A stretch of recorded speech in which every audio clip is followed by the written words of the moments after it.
Welcome to another episode of the How to Do Your 20s podcast. And in this episode, we're talking profit hacking. And I have Stephen Darr, who just recently wrote a book called Profit Hacking, and he's an expert on helping web entrepreneurs make more money. So welcome to the show, Stephen. I appreciate you coming on. Thanks, Travis, for having me. I'm really excited to be on this podcast to talk to our generation. Absolutely. So how did you become an expert on profit hacking? So, even though I'm just 26, almost 27, like I feel a lot older. Like it's just like a long, winding road to get to here. And I'm sure like a year as an entrepreneur, it's like a dog years, right? And so I started when I was 22. I got a job straight out of college. I went to the University of Illinois. I was a finance major. Got a job with a huge, huge corporation, like one of the biggest in the world, to work with K through 12 school teachers and help them with their retirement planning. And I thought it was my dream job. At the time, I wanted to be a financial advisor, and I loved like the thought of working with teachers. But I learned really quickly that the plan that they wanted me to sell, that they hired me to basically hawk, was like the worst possible thing a teacher could put their money into for retirement. Tons of really expensive hidden fees. The benefits that they told us to sell were almost guaranteed to never come into play. And so I quit, and I didn't know what to do. It was 2010. So like right when unemployment was at its absolute highest, I was like, all of the adults like told me I was like lucky to like have a job. I should be like thankful. And so I left a company that I'd only been with for a couple months, and now I'm throwing myself back into this job market. And I was like, all right, what am I going to do? So I just felt so like outraged. There was like injustice for these teachers. And so I started my first business at the age of 22, almost 23, to try and help teachers. But at the time, I was just not equipped in any way to be a business owner. I made so many mistakes, like on the financial side of it, on the business side of it, the marketing side of it, like just everything that you could do wrong, I did it. I checked off every box. But I learned a lot. And so eventually what I learned was that I knew the finance side of it, but I didn't know, like my weakest area was marketing and sales.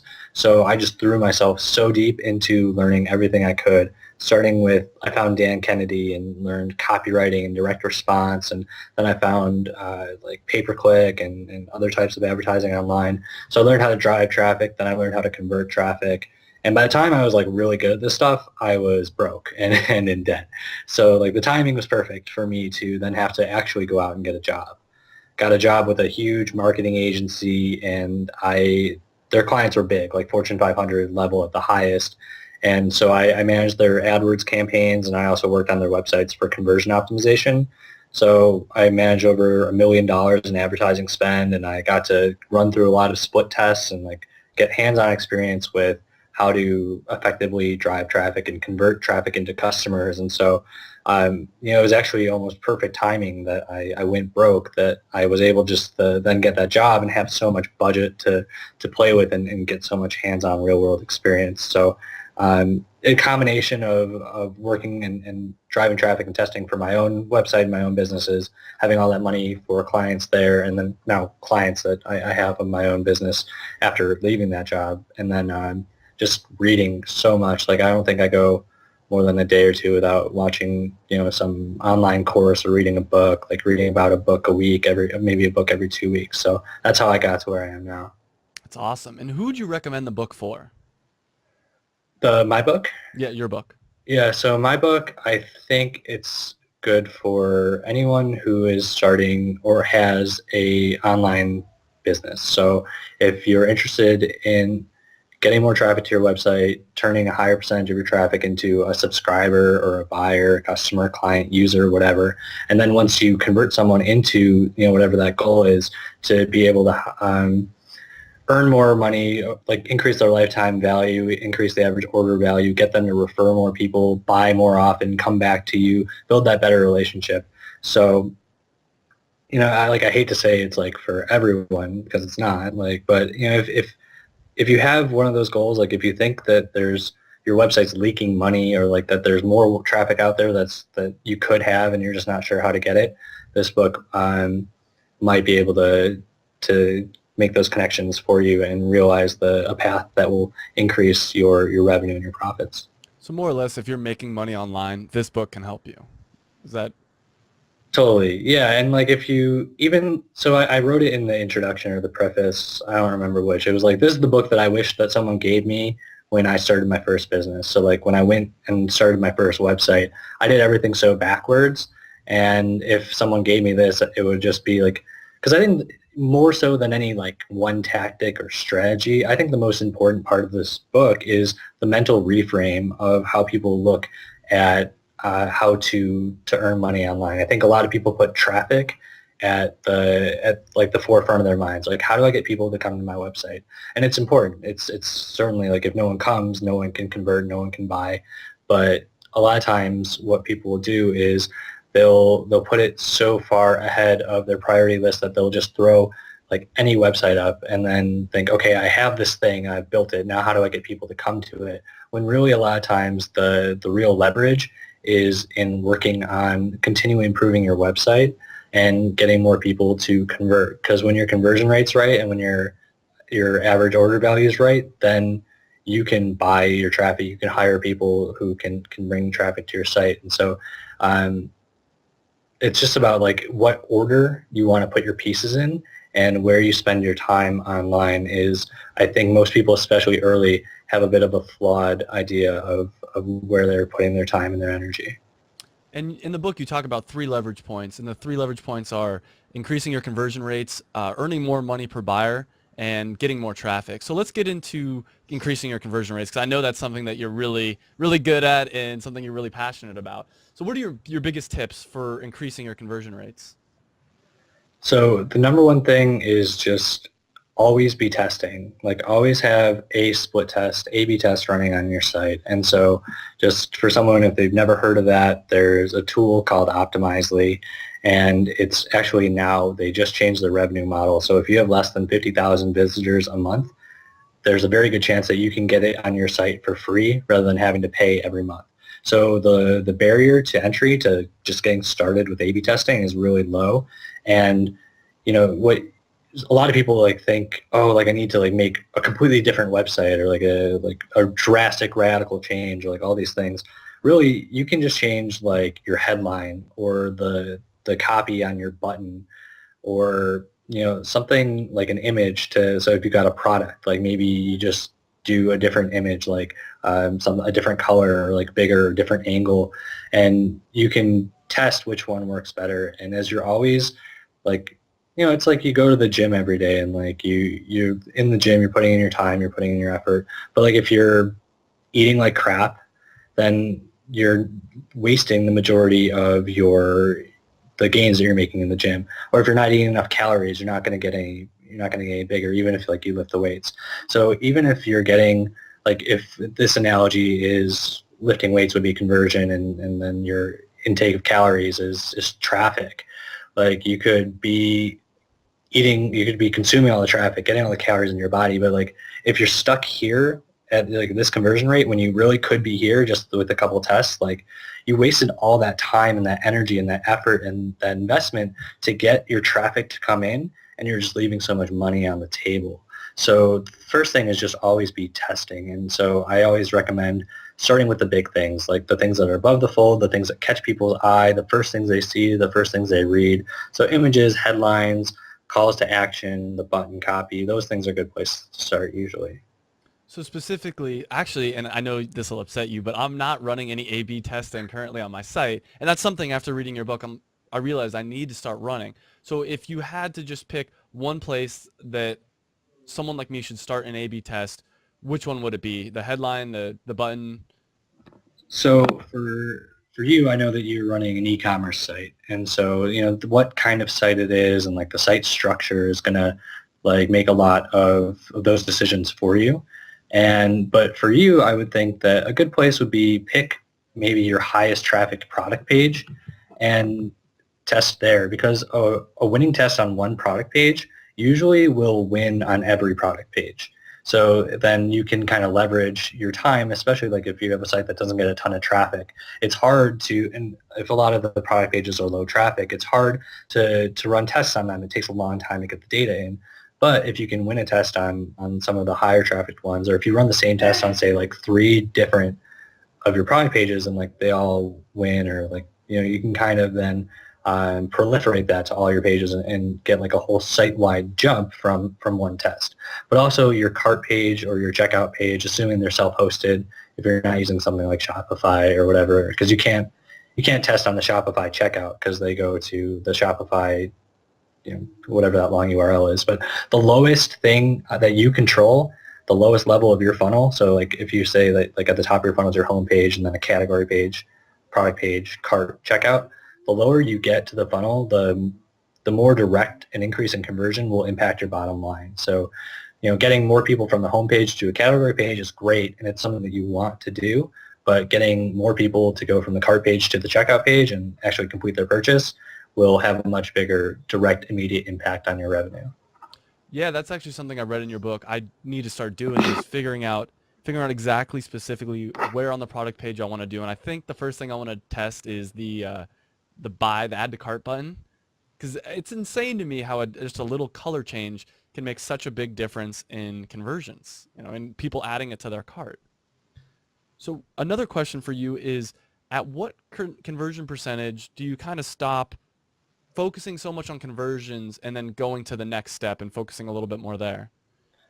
So I don't necessarily think that there's a conversion percentage or like a certain point where you think, okay, like I'm good here and now I need to shift my focus. But I think it takes some discipline to be like a real pragmatic realist, to look at your numbers as they are right now today, or how they've been over the last 3 months, 6 months, whatever, and say, okay, where is the hole? Where am I leaking the most money? So say, am I doing pretty well on conversion and economics, but I'm just not getting enough traffic to the site? Or am I getting traffic, but so many people are leaving without buying, let alone signing up for an email list, or whatever it might be? Or am I doing a good job of getting people to come and getting them to subscribe or sign up or buy, but then they only buy one time, or they only buy one item and they don't refer, they never come back? And so look at where you have the greatest gain for potential. And so maybe like rank the two, like say like for the next 3 months, I think that traffic is my most important of the 3 leverage points, and then conversion 2, and then economics 3.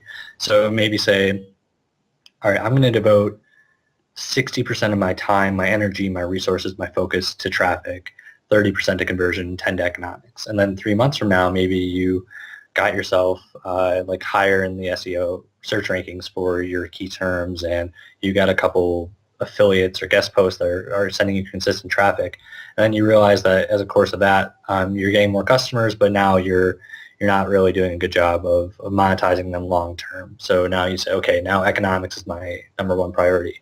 So it's always going to be fluid. It's always going to be changing, and it's on you to check back in every once in a while. I recommend once a quarter, so 4 times a year, and just taking stock of how the last 3 months went, where you're at for each of those 3 things, and then recalibrate to make sure that you're focused on the next thing that will provide you the greatest gains over the next 3 months, 6 months, however long. So that once a quarter, what do you actually do? Do you just go through your analytics and say, oh, okay, look at this has been our conversion rate, this is where I think it could be? Like, how do you analyze and evaluate that once a quarter thing? Like, what is the actual task?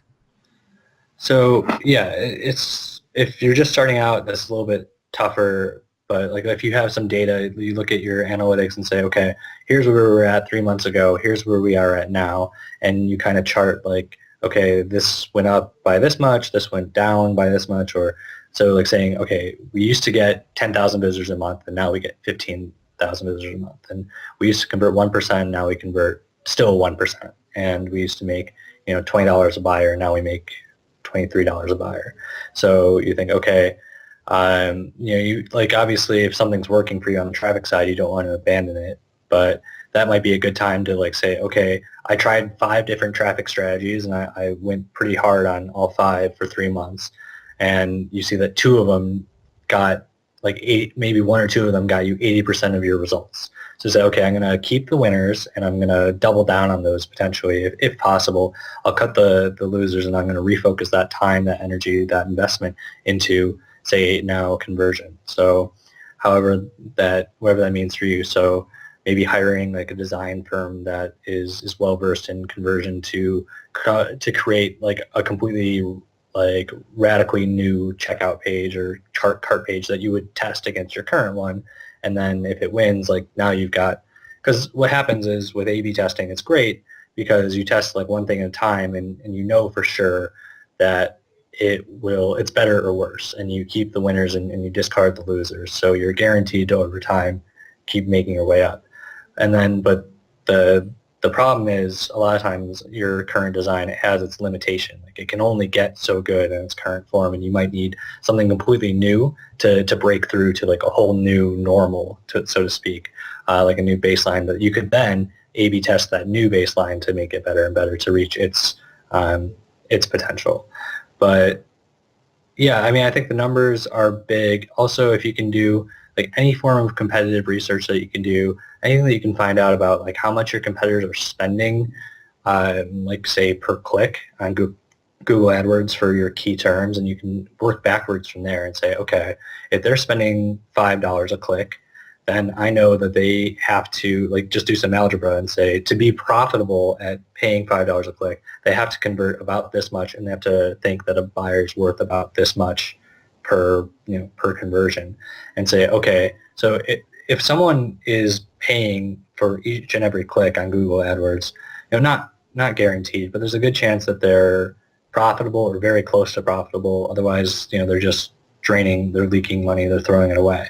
So you think, okay, these are my benchmarks I need to hit to be able to outbid them on Google AdWords and then get that traffic to come to me. Or I know that there's about this many searches in Google for this term every month. So if I was number one in SEO, I would get this many visitors and I'd convert about this much. So you just kind of do some math and say, okay, at what point is it worth it for me to go out and either learn SEO myself really well or hire someone who's really good that can help me get up in the rankings, or to be able to buy traffic profitably.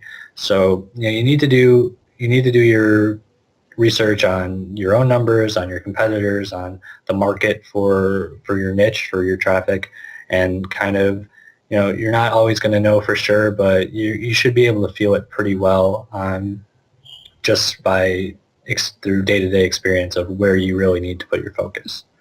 That's awesome. And the next leverage point I wanted to talk about is actually the economics and like earning more money per buyer. And before we get into this, I want to actually say a little story of my own. About a week, maybe a week and a half ago, I actually increased all the prices across my site by 10%. And I was terrified because my prices are, 20 to $35 or so. And I'm a very price sensitive person. And especially considering the fact that I've been living in foreign countries where prices of things are even lower, to charge $22, $24 for shorts, I was like, I don't know, maybe I'm going to change these prices and nobody's going to buy. So I changed the prices at midnight on Tuesday night, I think last week or 2 weeks ago, doesn't matter. And the next day I woke up, early, and the first thing I did is ran over and checked, like, have we gotten any sales? I thought for sure it's going to be nobody buys. We had $1,000 in sales, and we ended up having a record day. $1,000 in sales before I even right as I woke up, and we had a record day, and I was like, wow. And the funny part is 300 of those dollars were purely because I raised the prices by 10%, and that's just the revenue. Our profit's even a higher percentage than that because we don't make 100% profit on our stuff. So that being a segue into it, what's some of your advice for testing the prices? Yeah, so it's totally legal to test your prices, to A/B test it and show half of your people like a $25 price and the other half a $27 price. And yeah, I mean, honestly, a lot of people have it's totally in their head that like I can't charge more than what it is right now. Like, but you don't know until you test it. And so maybe test it and people stop buying at the higher price point and they keep buying at the lower one. Well, good. Now you learned something. But they could also tell you that, okay, maybe if I do a better job with my copy or have a higher quality image or have like, for example, I've seen things where people will increase their price by $5, but they'll say free shipping on all orders. So people would actually prefer to pay more and get free shipping. Not always, but in several case studies I've seen, where they'll pay more and get free shipping rather than pay less and also pay for shipping. And so there's a whole bunch of ways to test price. Like honestly, the increasing prices is one of the surest ways to increase your profit. In most cases, obviously there is limitations and there's price elasticity, but like you said, like let's say your product costs $10 to make and you were formerly charging $22 and now it's 25, like your profit margin just jumped up pretty significantly, and it doesn't cost you anymore to charge $3 more, so it all goes straight down to the profit part of the equation, which is really, what we're looking to maximize. More revenue doesn't really mean that much if you're not keeping any of it or have anything left to reinvest back in the business. So I guess a couple quick tips is generally numbers that end in 9 and 7 convert the best. So if you're looking for a test, I would try that. Also, a lot of times, the smaller the number looks, the higher it will convert for people. So That one was really example. interesting. When I read that, and it's funny because you have the examples right there, and I'm like, yeah, that I think one of them was $1,250 or $1,250 with a comma, and the one with the comma just looks so much more, I don't know, scary. So you're right. I mean, the smaller the number is, the more the more willing I would be to pull out the money because it's like, oh, it's only $1,250, as opposed to the same price with a comma just looks bigger. It looks like more money is going to come out of my wallet when I purchase that. Yeah, it's totally psychological, and for whatever reason, like when you got a comma, like it's almost like the reminder that we're now into like a new bracket of price. And then also if you have a decimal point and so even if it's like decimal point 00, and then just people see more characters, like it looks longer, it looks bigger, and so it kind of like it's more likely to make them pause in their mind and get them out of like the buying flow. Anything that pulls people's attention and focus away from just that process of going effortlessly and with no friction, just flowing through to the sale is going to hurt your conversions. Yeah, you mentioned in the book Don't Make Me Think, which is one of my favorite books on this whole idea because, and that's my whole strategy with the website, is people can go through it and purchase without question, without hesitation. They don't need to think, wait a minute, how do I do this? And I've purchased from websites that make me think a lot. There's one company in particular that to buy a product, they're the cheapest one, but to buy a product is a pain in the ass. And I find myself sometimes paying more at this other site that's just easier. It's just like, all right, I know I can find it. There's no hassle. And that's really interesting. And you're probably like near the top of like capable web internet like people, right? So like how hard would it be for someone who's not so much?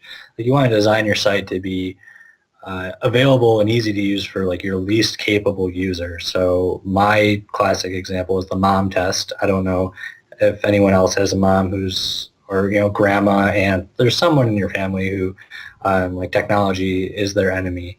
Like I saw this quote from one of my friends the other day. He wrote it on Facebook. It was like, I believe that technology was created to help generations bond. Like he spends all of his time with his older family members to teach them technology.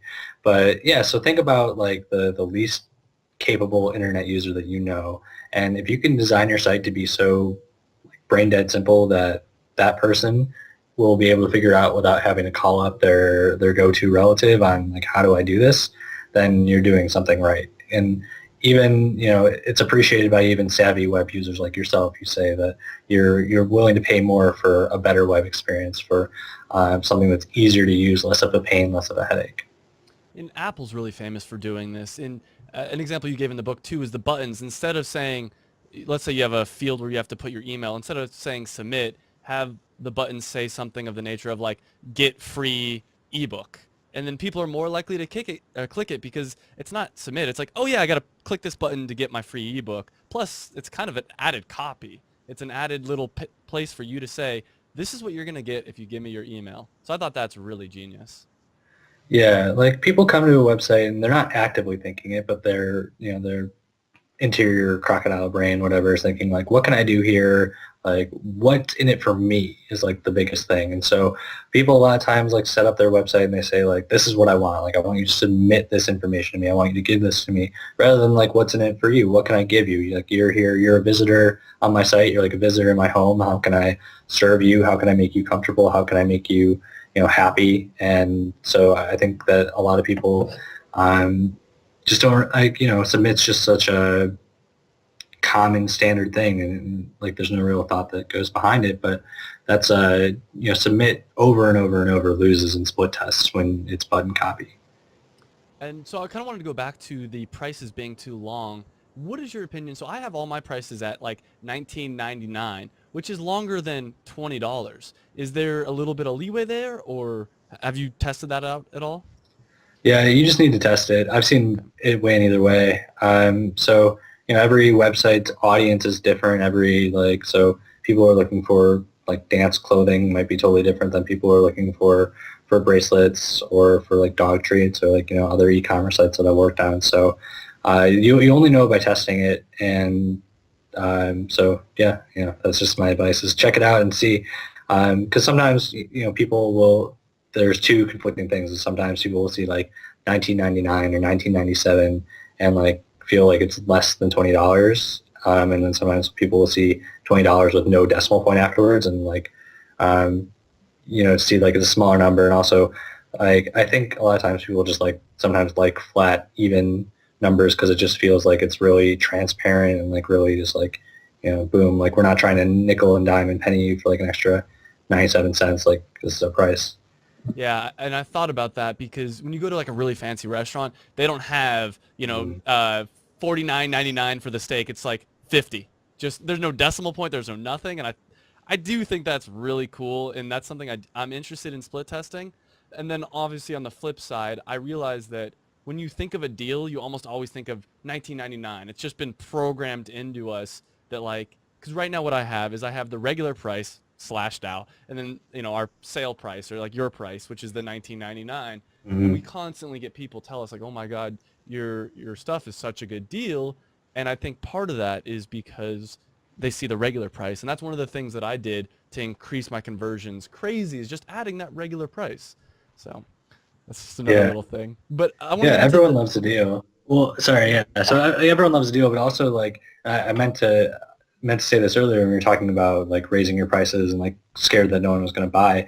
Is another thing is like sometimes like there's an old ad for something. It's like I've seen it as an example and multiple copywriters using it, saying it said I believe it was for a car, reassuringly expensive. Like, so it kind of denotes like that we use, the highest quality material to create this car or this article of clothing, and like that. Um, there's other points of value that you could speak to. The quality, you could guarantee that it's going to last for like 2 seasons, 2 years, like at least that it's going to be like the colors won't fade, the material won't stretch, like all these other things, and say that because it's such like a better value or better design, better style, like everyone else in your dance class is going to be so jealous of like your like how cool you look or whatever. That those things are often a higher like most people price is not their highest priority when they're shopping. They want something else involved. And so the more that you can speak to those, the lower people sensitivity and elasticity to prices and the higher you can charge. And that's actually something that goes in with the conversions side of it, is as you increase your prices, you can test out different copy, different value propositions, different ways of framing why it's now more expensive. Maybe not necessarily speaking directly like, oh, we used to be this and now we're this, but say like really highlight the things that people love about your product and make that the forefront, and that will allow you to charge higher prices and convert. So like maybe you increase prices and your conversions dip a little bit, but then you test a new copy at that higher level, or like a new framework of how you're presenting your product, and then it goes higher. and something that and I think this is kind of what you're saying, but people associate value with price. I mean, what would you rather have, the $50 jacket or the $200 jacket? They could be the same jacket, but when you see that price, you're like, oh my gosh, that's such a nicer quality thing. And they've done split tests where people taste wine, and they have this is the $5 wine, this is the $500 wine, and over again, people prefer the $500 wine, even though it's exactly the same wine. They're able to describe it better, and so we like high priced things in the end of the day, and that's part of the reason I finally decided to change the price. Is I don't want to be the bargain price. I want to be the higher value brand. So let's get into the next pillar though, and the next pillar is traffic. And I know this is kind of the last one. Once you've mastered the other ones you want to get to, but it still is obviously very important. So what are some of your tips for getting more traffic to your website? Right. Like, so for all I talk about conversion and economics and split testing, you can't run any split tests if you don't have any traffic. You won't get any data. So it totally depends for, your product, your niche, like what it is that you're looking into. But my general opinion now is that if I was starting something, I would start with paid traffic channels and test things as quickly as possible with something that I can control. I like being able to work with traffic sources that I can turn on and off like a faucet. I like ones that are scalable and that I can get results as fast as possible, because I'm now of the mind that time is far more valuable than money. So even if it costs money to drive the traffic, but to get the results that much quicker, then that's what I'm going to do, because the time is more valuable in my opinion, rather than taking a lot of time to start from scratch and try and get SEO or to build up a social media following that I can drive traffic with. Because especially when you're relying on something that you don't own and control yourself, like Google can change its algorithm, and now the thing that you worked hard for is now lost. Or that you build up a social media audience and then Facebook changes its algorithm, so your posts no one sees unless you pay for them to be seen. So now you're paying for it anyway, or you build up something on a social media platform that everyone just abandons eventually. So yeah, I mean, my advice is start with what you can control, and the more you're able to turn it on and off, and the higher the scalability is, the better. And something, I'm a huge fan of PPC as well. And PPC, for those that don't know, is the paid traffic pay-per-click. But I'm a huge fan of it. And part of it is the psychological aspect of, especially when you have a new site, knowing that you're spending, let's say even if you start with $5 a day, $10 a day, that you're spending this money, and if you're not learning something from it, you're throwing it away. If you're not actively trying to figure out how to improve your site, you're wasting that money. And I fell into this trap when I first had the website. I just wanted to do some organic traffic, and the problem is, first off, like you said, it's very slow, and then the second part is it's kind of a lackadaisical approach, and oh well, I don't really know, is this working, is it not working, who cares. But when you have even something as small as $5-10 on the line, you take it a lot more seriously, and you see it as an investment from a psychological standpoint, rather than just like, yeah, hopefully this will make me money. Yeah, I mean, before you start, ask yourself, like, are you in business, or are you taking up a hobby? And so if it's in business, you generally need at least a small amount of startup capital, even if you're bootstrapped. And so I'm not saying go out and spend like $100 a day, but get a little bit of skin in the game, get some stakes, and you're going to find yourself working harder, paying more attention, giving yourself a better chance to win. And you're totally right. Like if I'm paying for every single time my ad gets clicked, then I'm going to be A/B testing, like, for sure. I'm going to be doing what I can to like make sure that tomorrow I'm doing a better job than I was today at conversion, at economics, at traffic. So I'm split testing my ads to make sure I get better click-through rates and lower cost per click, making sure I'm split testing the landing page so I get either more email subscribers or purchases or whatever it is. Like, when you have some money on the line, like you said, you're going to be more focused on getting as much of a full ROI on that, as committed to improvement as you could possibly be. Yeah, 100% agreed. So is there any other tips you have for getting more traffic to your website?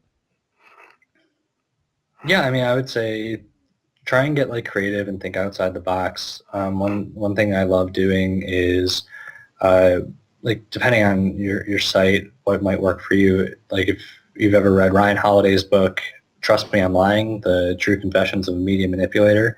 Think about how you can kind of take advantage of the way that the web system is set up to get featured for free, get some PR and some locations. And basically the theory is that, everyone used to be like, oh, how do I get in the media? How do I get in the newspaper? And how do I get coverage? And it used to be that with physical, like the newspaper, they could only print, 50 stories, 20 stories, because they had a limited amount of space. And TV shows, the news had 40 minutes or like an hour, and they only had so much time that they could fill. And it used to be like they had the scarcity, right? Like they say, okay, like we can control, be the gatekeepers, and say who gets and who doesn't get the coverage. Now, websites like entrepreneur like .com or Forbes.com, they publish like hundreds, thousands of articles a day, and they only care about page views, because the more page views, the more advertising revenue they get. So they're looking for stories. They need things that will get them those page views. They want to go viral, like they want all those things. So think about how can you engineer a story or an angle or something around your business or your product or whatever that will give them what they want. Read Jonah Berger's book Contagious to learn exactly what makes things get shared, what gets people to ignite word of mouth and talk about you, and then combine those two things together. Also, if you know there's people and websites out there that have huge audiences filled with people who are your target market, just start talking to them. If they have a blog, start commenting to them, start talking to them on Facebook or Twitter or like whatever. Get them, engaged in conversations. Just be a human and like talk to them a little bit. And then after you've had a couple conversations and they know your name, then you can send them an email, or even better, send them like a personalized YouTube video or SoundCloud recording, or send them something in the mail. And think about like, again, like what's in it for me? So like how can you make their life better, easier?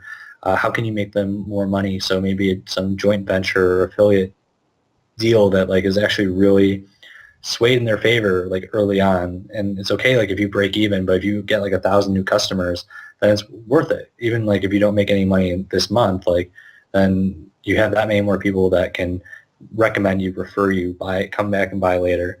So I'm really a fan of looking into and being creative with how you can leverage other people's time, other people's energy, other people's money, other people's customers or audience.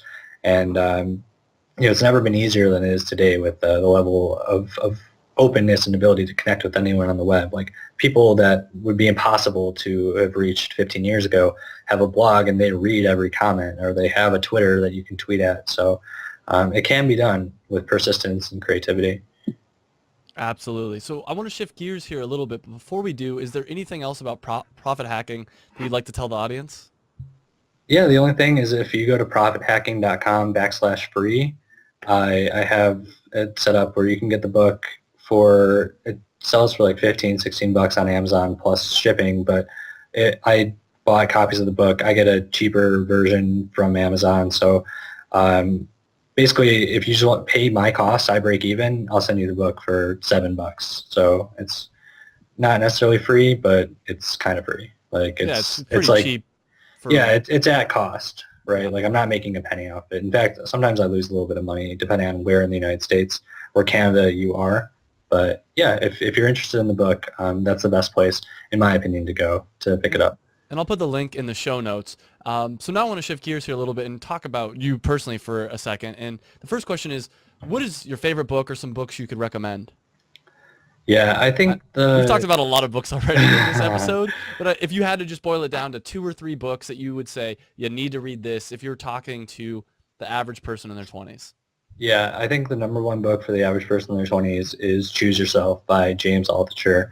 That really helped me kind of refocus my life and my priorities, and like the way that I kind of just lived each day to try and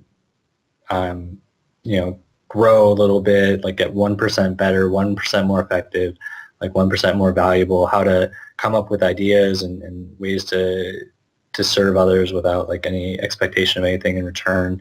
So that's a huge one. And then, it depends on if like you're an entrepreneur, if you've got a business, I really recommend 80/20 Sales and Marketing by Perry Marshall. I think that book was a huge inspiration for profit hacking and has some great stuff on. Um, it really shows you the value in high price points and in premium offerings and having like something that, because basically it states that for every like 100 people that buy your lower price item, there's 20 people that would be willing to pay like 4 times more if you provided that much more value. So like a lot of times that's exclusive stuff, premium stuff, limited edition, experiences, or things like that people are willing to pay for. And then for just kind of like a book for life. I'm reading a book right now called Time Warrior, and I think that's a really good book for anyone who struggles with procrastination, or like just feeling like at the end of the month or the end of the day or the end of the whatever time period, like you feel like you left a lot on the table and like you could have done more. And it's a really interesting way like to completely reframe time management. It's something that I've never really thought about before, but working with it the last couple of weeks have been good for me. So yeah, those are a couple of books I'd recommend definitely. Do you have a morning routine? So there's something called The Miracle Morning, and so I've read the book. I've on and off am able to actually complete The Miracle Morning. A part of that is like waking up really early, and that's not really my natural like way. Like what I've been doing the last couple of weeks is like going and completely just going somewhere secluded from like midnight to like 3 in the morning or 4 in the morning, and like I'm just the most productive I've ever been for those couple hours. And then I sleep till like 9 or 10 rather than waking up at like 5 like Miracle Morning wants me to. But yeah, like I try and meditate in the morning. I try and just like move, whether I actually go like to the gym and full exercise, or at least just like get my body moving, my energy moving a little bit is a key part of it. And then I try and read a couple chapters in the morning, as well as like write, journal a little bit. So I'm working towards having like a more completely solidified thing that I do like every morning, like almost like ritualized. Mm-hmm. But so I don't have that nailed, but those are kind of like the elements of what I'd like to do in the morning before I open up my computer, before I look at email or Facebook or anything like that. Awesome. I'm a huge fan of the morning routine, and that's something that's kind of hard for me at times because I travel all the time, and when you travel, your morning routine gets screwed up. But the last personal question I have for you is, do you have a favorite documentary or any documentaries you could recommend to the audience? Yeah, let's see, documentaries. Okay, well, if a really weird one that I think will just like kind of open your mind to like the potential of like what is real in the world, but it's called Eat the Sun, and it's about these people that like intake very few calories, but like they claim like they're kind of like plants and they get their sustenance from the sun. And it's totally weird, but they like these guys like are under the supervision of like teams of scientists and doctors monitoring like their day and like actually seeing like how much they eat, and like they say based on the medical test like they're healthy. So that was an interesting one. If you're a basketball fan, Sonics Gate, I believe, was a great documentary. It was about how the Sonics got stolen basically from Seattle and then turned into the Oklahoma City Thunder. And then also a really good one was, it was called Downloaded. It was about Napster. And so for us, like in our 20s, were you a Napster user? Yeah. Yeah. I mean, So no, of course not. yeah, so I was a Napster user, but like I was what, in like 7th grade, 6th grade, like whenever like it became big, and but like I never really knew the story behind it. And so like the whole peer-to-peer way of like that was revolutionary, right? And so if you really want to learn how Sean Parker and Sean, I don't remember the other guys, actually more important to Napster, Sean created it and how it got big. That was actually a really interesting documentary to watch, and it was created. The director of it was the guy, the not Keanu Reeves guy from Bill and Ted's Excellent Adventure. That's awesome. Well, thank you so much for coming on. Any last advice for the listeners out there?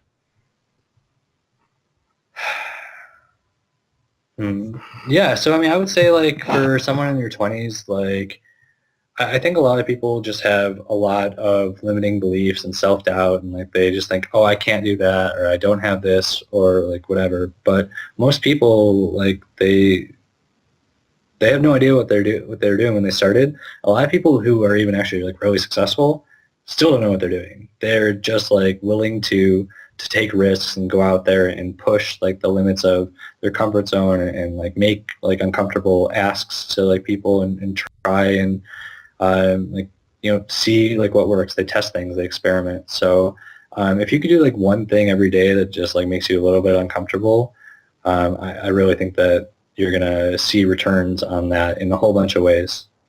Absolutely. Great advice. Thank you, Stephen, so much for coming on. I really appreciate it. Yeah, thanks for having me. I had a great time. Hey guys, I hope you enjoyed that video. And if you did, make sure you hit the big red subscribe button down below. You can also check me out on Facebook and on Twitter. And I release a new video every Monday. And by hitting that subscribe button, you'll get those new videos every Monday. And this is really a podcast. It's also a website. You can check out the website. It's howtodoyour20s.com. I'll put a link right over here as well. And what it's all about is trying to improve your life. And we specifically focus on things that people in their 20s are interested in. So make sure you like the video if you liked it. Subscribe. Like us on Facebook and Twitter, whatever. But I hope you enjoyed the video, and I hope to see you again on another video.